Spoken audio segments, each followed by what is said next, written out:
2 weeks ago, the Missouri River swelled to record flood stages around Nebraska and Iowa.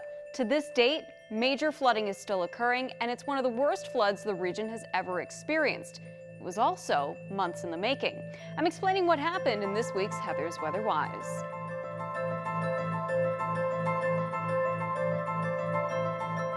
Tuesday, March 12th, a storm that would become known as the bomb cyclone moved across the plains and dropped a couple of inches of rainwater.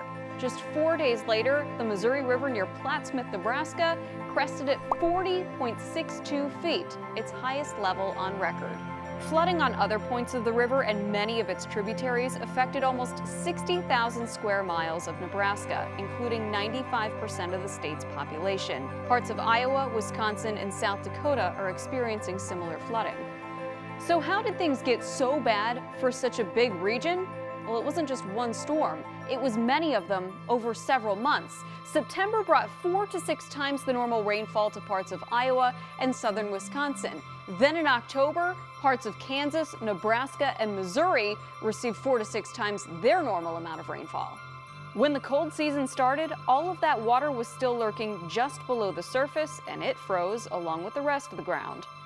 This year, the Omaha area right along the Missouri River saw more than double their average snowfall, and they certainly weren't alone. Most of the upper Midwest and northern plains saw well above average snowfall totals, with plenty of rounds of snow and cold coming throughout the winter. And remember, all of that snow is piling on top of that very solidly frozen ground.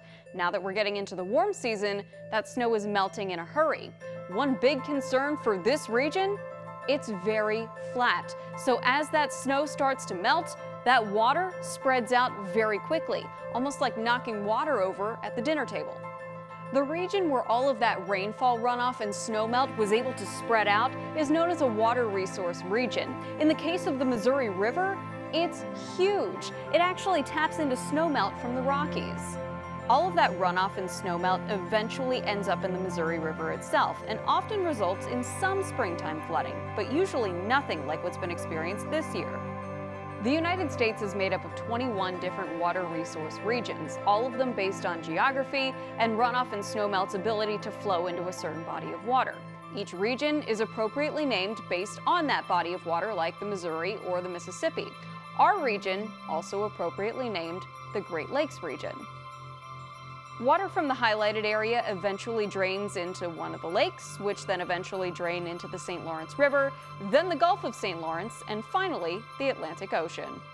Our snow has pretty much melted and Lake Erie is now pretty much void of ice, so as we go forward, the worst of our flooding is behind us. Unfortunately, the same can't be said for parts of the Midwest. Most of this spring, due to more rain and more runoff, expected to see major flooding.